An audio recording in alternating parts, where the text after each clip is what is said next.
Violent video games have been the subject of several studies trying to determine if the violence of the games affects youth in a negative way. Although definitive proof is not available, this video will discuss the nature of violence in video games and will cite evidence that violent video games have an overall negative impact on the youth that play them. Violence in video games has been around almost as long as the home video game itself. For example, the 1974 game Maze War, developed by Steve Colley, Greg Thompson, and others, is an early example of a first-person shooter. In this game, players explore a three-dimensional maze environment and shoot other players to earn points. Maze War, while simple in graphics and plot, was a predecessor to future first-person shooter games, including the 1993 breakthrough classic Doom by ID Software, in which the player is a space marine fighting demons in a variety of 3D environments. Due to technological advances, violent games like these have become much more realistic, and the violence more detailed and graphic. To better understand the effects that games of this variety have on players, I purchased the game Grand Theft Auto V. GTA 5 is one of the most controversial games currently on the market.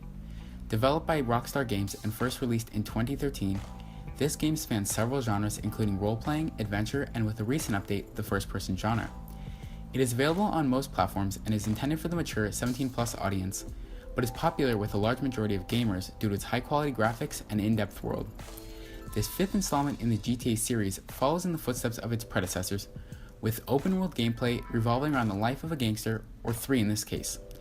In the single-player story mode, you play as one of three criminals, getting into shootouts, robbing banks, and other unspeakable actions. In the multiplayer online mode, much of the same goes on, but with more mischief, which stems from the ability to run your own company, doing illegal imports. I found this game quite disturbing. According to a Huffington Post article written by Brad Bushman outlining two studies that he and several colleagues performed, GTA and many other violent video games increase aggressive thoughts and angry feelings and lead to higher heart rate and blood pressure and more aggressive behavior. Violent games also decrease helping behavior and feelings of empathy and compassion for others. Playing violent video games also leads to less self-control and more cheating. Similar information was published in a 2010 Scientific American article that looked at a few different studies which stated that violent video games increase aggressive behaviors, feelings, physiological arousal, and decreases prosocial behavior, and that aggressive outcomes of violent gameplay are magnified in people who already have aggressive tendencies. There are some contrary opinions.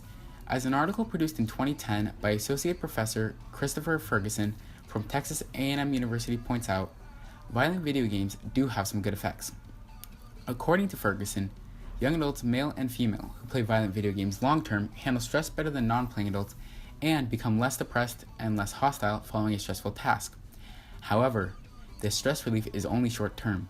Immediately after the stress is relieved, it is replaced by the long-term effects of perceiving the world in a more hostile way, as a study by two University of Wisconsin students, James Alex Bonus and Ilana Peebles, alongside assistant professor Karen Riddle, proves. In this study, half of the subjects were asked to play a frustrating video game. The game is designed to be nearly impossible to complete, although the subjects were led to believe otherwise. The frustrated and non-frustrated subjects were then given a PlayStation 3 game, non-violent or violent. The researchers found that frustrated players were motivated to progress further in the games, which decreased their frustration. However, those players who highly enjoyed the violent game showed a tendency to perceive the world in a more hostile way than those who played the non-violent game. Furthermore, many non-violent games have been proven to relieve stress without the negative effects of their violent counterparts. A study by Carmen V. Rossignello and published by the New York Times states that many games like those made by gaming developer PopCap, such as Peggle, Bejeweled, and Bookworm Adventures, are examples of this. So, while it has not been proven that violent video games push youths to be school shooters or other types of violent criminals, as has been claimed by those who oppose these types of games, studies have shown that violent video games do have negative effects on youth, which far outweigh the good effects. I, for one, think that I'm going to sell my copy of GTA 5 and will stick with a fun game of Peggle to reduce the stress of finals week.